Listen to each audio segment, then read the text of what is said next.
माननीय अध्यक्ष महोदय, माननीय राज्यपाल के अभिभाषण पर बोलने का अवसर देने के लिए आपका आभार, धन्यवाद। माननीय अध्यक्ष महोदय, माननीय राज्यपाल के अभिभाषण जो एक हमारी परंपरा है, उस अभिभाषण को पढ़ने के बाद हमारे सदन में ऐसा महसूस हो रहा है जैसे राजस्थान को सत्ता पक्ष ने, राजस्थान की सरकार ने स्वर्ग बना दिया है।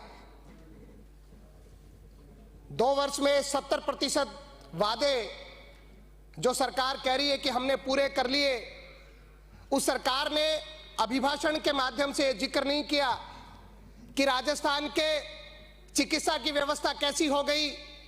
राजस्थान के सबसे बड़े अस्पताल सवाई मानसिंह अस्पताल के ट्रॉमा सेंटर में जब आग लग करके मरीज मर जाते हैं, जब राजस्थान में बसों में लोग जल करके मर जाते हैं, जब राजस्थान में एक दम पर आकर के अचानक निर्दोष लोगों पर अगर उनको चढ़ा करके हत्या कर दी जाती है, और यहां तक कि माननीय अध्यक्ष महोदय, ऐसे लोग जो हरमाड़ा में जो घटना हुई, जिन लोगों ने अपनी जान दे दी, राजस्थान के मुख्यमंत्री जी ने मुख्यमंत्री सहायता कोष से उन लोगों को 1 रुपए तक की सहायता नहीं दी। मैं आपको कहना चाहता हूं, मेरे विधानसभा क्षेत्र के नजदीक सीपुर गांव के एक बुजुर्ग परिवार, एक दलित परिवार के 4 लोग उस दुर्घटना में चले गए। ये राजस्थान के हालात जिस पर अभिभाषण में कोई चर्चा नहीं, राजस्थान में जो आज ओमआर सीट का घोटाला सामने आया है उसका कोई जिक्र नहीं। ओमआर सीट में राजस्थान के नौजवानों के सपनों को चूर चूर कर दिया है।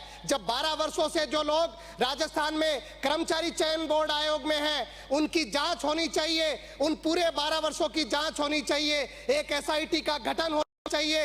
राजस्थान के जो नौजवान है, जो बेरोजगार नौजवान है, आज उसके सपनों को जो एक तोड़ने का काम जिस प्रकार के भ्रष्टाचार ने किया है, मैं सरकार से मांग करना चाहता हूं कि ओमआर सीट घोटाले में जो लोग शामिल हैं, जिन्होंने पिछले लंबे समय से वहां पर रह करके जो घोटाले किए हैं, जो अंक तालिकाएं नंबर बदलने का काम किया है, मैं आपको कहना चाहता हूं कि उस पर एसआईटी गठित करके राजस्थान के नौजवान को न केवल न्याय देने का काम करे, बल्कि जो रोजगार देने की बात आप केवल कागजी आंकड़ों में बताते हो, उसको सार्थकता के साथ आपको सिद्ध करना चाहिए। मैं हमारी जो राष्ट्रीय शिक्षा नीति है उसकी बात करना चाहूंगा। माननीय राज्यपाल के अभिभाषण में गुणवत्तापूर्ण और नवाचारों से युक्त शैक्षणिक माहौल की बात राष्ट्रीय शिक्षा नीति 2020 में कही। मैं माननीय आपसे कहना चाहता हूं, आज एनईपी 2020 की वास्तविक स्थिति ऐसी है कि प्रदेश में जो विश्वविद्यालय है, जहां सेमेस्टर पद्धति बिना कोई तैयारी के लागू कर दी गई, आज पिछले 2 वर्षों में अगर परीक्षा परिणाम की बात करें तो हमारा परीक्षा परिणाम गिर करके 30% तक आ गया है। राजस्थान में जो हमारी छात्राएं हैं, उनकी डिग्री होने से पहले ड्रॉप आउट का खतरा उनको बढ़ गया है। और 2 बार उनको भारी फीस भी परीक्षा फार्मों की महाविद्यालय और परीक्षा केंद्र जो जिस तरीके से आज उनको देनी पड़ रही है, महाविद्यालय केवल शिक्षा के केंद्र नहीं, केवल परीक्षा के केंद्र बन गए। आज महाविद्यालयों में, विश्वविद्यालय में इंफ्रास्ट्रक्चर नहीं है, स्कूल में कमरे ठीक नहीं है। हमें झालावाड़ पीपलोदी की घटना को याद रखना चाहिए। आज राजस्थान में सरकारी स्कूलों के ऐसे हालात हैं कि जर्जर हालात में हमारे वहां बच्चों को बैठना पड़ रहा है। कभी भी कोई दुर्घटना हो सकती है, लेकिन राजस्थान की सरकार उस पर जो अपना ध्यान देना चाहिए, इंफ्रास्ट्रक्चर को डेवलप करना चाहिए। राजस्थान में सरकारी जो स्कूल हैं, जो विश्वविद्यालय महाविद्यालय हैं, उनको ठीक करने के लिए काम करना चाहिए। उनको लेकर के कोई योजना, कोई रोड मैप राजस्थान की सरकार के पास नहीं है। आप कह रहे हैं कि आपके संकल्प पत्र में कहा कि केजी से पीजी तक छात्राओं को आप फ्री में शिक्षा देंगे, लेकिन मैं कहना चाहता हूं कि आप परीक्षा फीस के नाम पर 5,000 की राशि उन छात्राओं से ले रहे हैं, और जो केजी से पीजी जो फ्री शिक्षा की आप बात करना चाह रहे हो, केवल वो ढिंडोरा पीटने का काम कर रहे हो। आप राजस्थान के नौजवान के साथ अन्याय करने का काम कर रहे हो। मैं आपसे कहना चाहूंगा माननीय अध्यक्ष महोदय, जिस तरीके से आपने कहा कि राजस्थान में गिव अप जो गिव अप के नाम से जो खाद्य सुरक्षा में इतने नाम हटा दिए गए, मैं कहना चाहता हूं, सीधा सीधा कहना चाहता हूं कि आपने जबरदस्ती लोगों के नाम काटे और जो वास्तव में जायज लोग थे, जिनको खाद्य सुरक्षा का जो हक मिलना चाहिए था, वो आज दर दर ऑफिसों में चक्कर काट रहे हैं, कभी डीएसओ कार्यालय में जाते हैं, उनको उनका हक नहीं मिल रहा, उनका खाद्य में नाम नहीं जुड़ रहा। ये राजस्थान के गरीब के साथ अन्याय है, राजस्थान के मजदूर के साथ अन्याय करने का काम आपने मनरेगा का नाम बदल करके, ना केवल उसकी पूरी मूल भावना को बदल करके किया है। मैं माननीय आपसे कहना चाहता हूं, आज 30 जनवरी है, आज के दिन राष्ट्रपिता महात्मा गांधी की हत्या ऐसे विचार के लोगों ने करी जिन विचार के लोग आज सत्ता में बैठे हैं। मैं आपसे कहना चाहता हूं, केवल मनरेगा का नाम नहीं बदला, मैं कहना चाहता हूं मनरेगा की पूरी आत्मा को बदलने का काम 125 दिन के नाम पर जो आप करना चाह रहे हो, अगर आप 2 वर्ष को देख ले, राजस्थान में आपने 50 दिन से ज्यादा रोजगार नहीं दिया है। मैं ये कहना चाह रहा हूं मनरेगा के नाम पर, कृपलानी जी, मैं राजस्थान के जनता के दर्द की बात कर रहा हूं। आप बार बार खड़े हो जाते हो, बार बार। मैं माननीय अध्यक्ष जी, मैं निवेदन चाहूंगा, माननीय अध्यक्ष जी, मैं निवेदन करना चाहूंगा कि जिस तरीके से ये मैं कहना चाहता हूं कि मनरेगा 100 दिन का जो रोजगार की बात थी, वो हमने रोजगार दिया है। आपकी सरकार ने पिछले दो वर्षों में 50 दिन भी रोजगार नहीं दिया है। ऐसे हालात राजस्थान में आपने पैदा कर दिए हैं कि हर तरफ हाहाकार मचा हुआ है। राजस्थान का इंफ्रास्ट्रक्चर ध्वस्त हो चुका है। आज गांव में जाओ, कहीं भी जाओ, तो लोग कहते हैं कि हमारे यहाँ सड़क नहीं है, हमारे यहाँ रास्ते ठीक नहीं है, लोगों को चलने जो अगर करा देंगे। गोपाल जी बैठ जाइए, राजस्थान की जनता का दर्द है, उसको सुन लेने दीजिए। आप लोग नहीं तो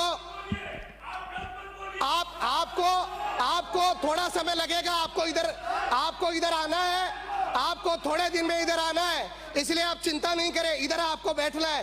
राजस्थान की जनता ने तय कर लिया है कि आपको आने वाले समय में यहां पर बैठना है। माननीय अध्यक्ष महोदय, जिस तरीके के हालात आप कह रहे हो, आपको यहां पर बैठना है, आपने तय कर लिया है। राजस्थान के हर व्यवस्था को आपने फेल कर दिया, राजस्थान का हर सिस्टम आपने ध्वस्त कर दिया।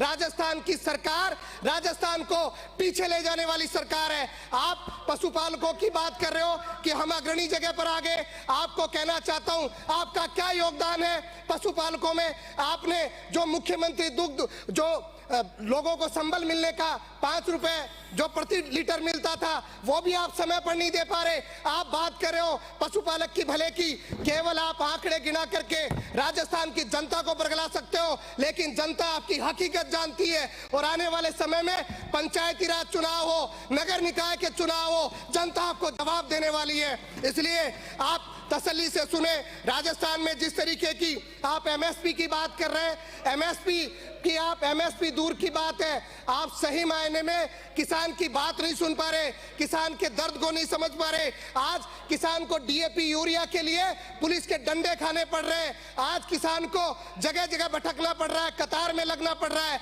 राजस्थान में ऐसे हालात आप लोगों ने बना दिए, जिसकी वजह से आज राजस्थान की ऐसी दुर्दशा हो गई है। अध्यक्ष महोदय, मैं आपका ध्यान आकर्षित करना चाहूंगा कि जिस तरीके से आपने कहा था कि आप जो वनों का विस्तार कर रहे हैं, आप कागजी वन लगा रहे हैं, अरावली को खाने का काम आप लोग कर रहे हैं। आपकी सरकार अरावली को खाने का काम कर रही है।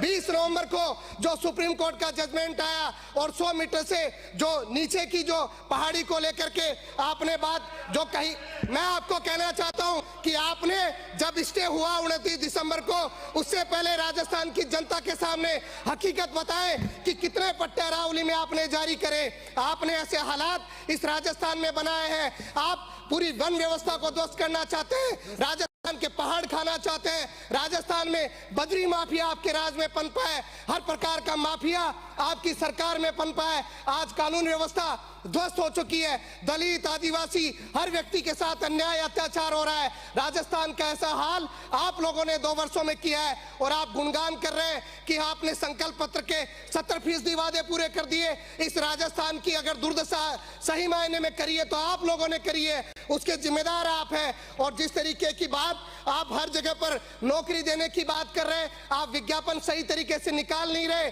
आप नौकरी की बात कर रहे हैं, आप नौकरी की आप पेपर लीक की आपने बात करी, आरएस प्रीलिम्स का पेपर नवलगढ़ में प्रश्न पत्र के लिफाफे खुले मिले हैं। नेशनल सीड कॉर्पोरेशन एग्जाम में राजस्थान में पेपर लीक हुआ है। बीएससी नर्सिंग आरयूएचएस का पेपर लीक हुआ है। डीलेट सेकेंड ईयर का पेपर लीक हुआ है। नीट का पेपर भी आपके राजस्थान में आपके समय पर यहाँ पर लीक हुआ। शेखावाटी यूनिवर्सिटी में पेपर लीक हुआ। और आप कह रहे हो जिस प्रकार की बात आप करना चाह रहे हो, इस राजस्थान में आपने नौजवानों के भविष्य को खाने का काम किया है। नौजवानों का भविष्य, राजस्थान के किसान मजदूर का जो आज भरोसा था वो सरकार ने तोड़ने का काम किया है। मैं माननीय अध्यक्ष महोदय आपसे कहना चाहता हूं कि जिस तरीके से राज्यपाल से अभिभाषण पढ़वाया गया। माननीय सभापति महोदय, आज इस सदन में महामहिम राज्यपाल महोदय के अभिभाषण पर आपने मुझे